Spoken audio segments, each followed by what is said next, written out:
Devin Haney currently sits atop the lightweight division, and his contemporaries all take a look at where he sits and are trying to figure their place in trying to displace he as the champ. Let's talk about Devin Haney taking note of the competition.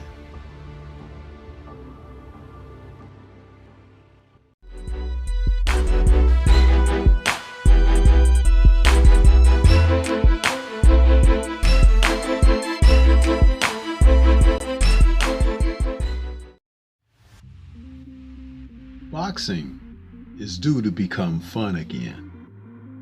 If you look around, the sport can totally right itself with several divisions that are featuring the possibilities of great fights amongst young men who find themselves in a position of being contemporaries, meaning that their ages, their career trajectories, and current position that they hold in the state of boxing in their rankings are prime.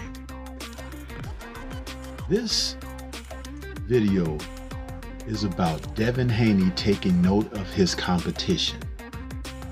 The current undisputed lightweight champion, fresh off of his victory over George Kambosos Jr. for the second time on the road in Australia, is now ready and primed to take on Vasily Lomachenko.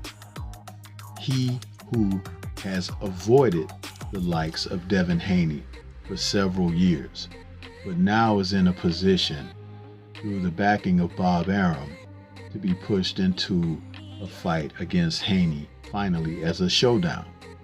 It's a fight that Haney wanted years ago, but Vasily decided to leave the opportunity on the shelf by requesting franchise status and leaving the WBC belt behind.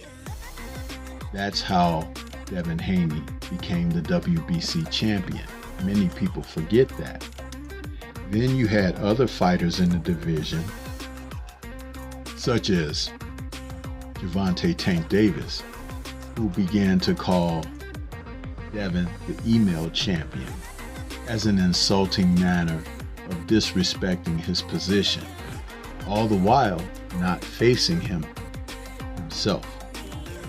Then you had King Ryan Garcia, who was also speaking about Devin and the fact that the possibilities of them fighting would be great, having met each other in the amateurs, and who was faster, who had more luster, who was this and who was that.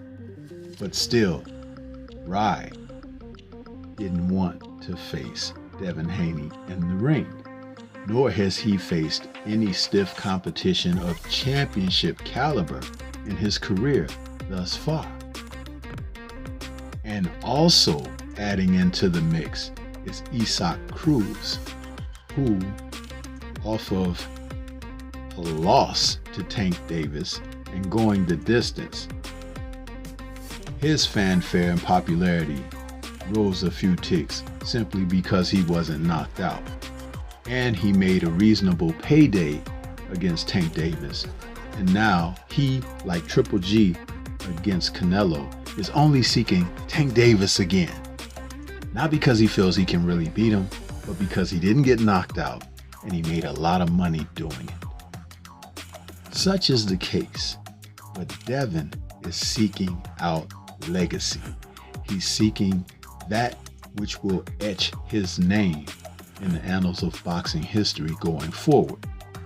And that's very respectable, because there is another who has recently joined the division, former unified champion at junior lightweight, Shakur Stevenson.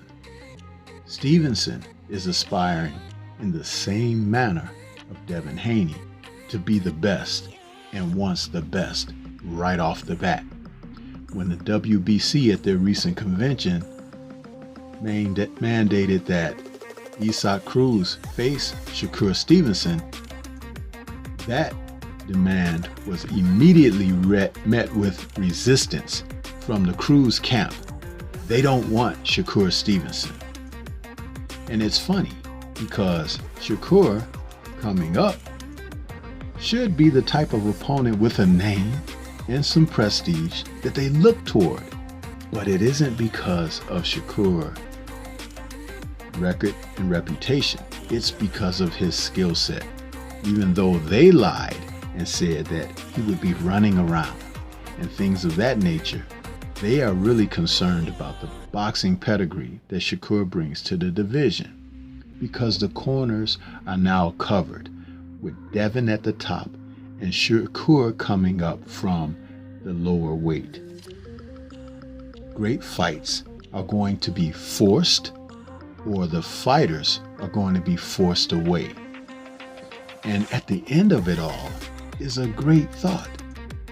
If Devin and Shakur were ever to meet up, whether it's at lightweight or junior welterweight, these two men bring the type of skill and courage and desire to be the best that harkens back to another era. And that's what boxing fans are truly looking for. Inspiring fights. Fighters who give and represent the sport in the cleanest and most efficient way of producing in the ring. Not worrying about the troubles and getting into it with the law and all of those kind of things. Contracts. They just want to fight and be the best. And Haney has shown that more than any other fighter, with everything he had to go through to get the opportunity to gain the titles off of Kambosos Jr. Because Teofimo Lopez, who vacated the division, was not going to fight him. And George didn't want to fight him. But when Vasily was called home for his nation's conflict, it took the opportunity for he and George Kambosos off of the table. So now Devin is the man, and he's taking note of everyone in the division. It's exciting, and I can't wait to see what's next. What do you think? This is Stormy B-Man. Shout out to the mighty LDBC and Liberated Perspective, a third eye view of the world. For more content such as this, please like, comment, subscribe, share. Leave thoughts. Let me know what you think that Devin sees as he surveys the landscape. Peace to everyone out there, and everyone please remain safe.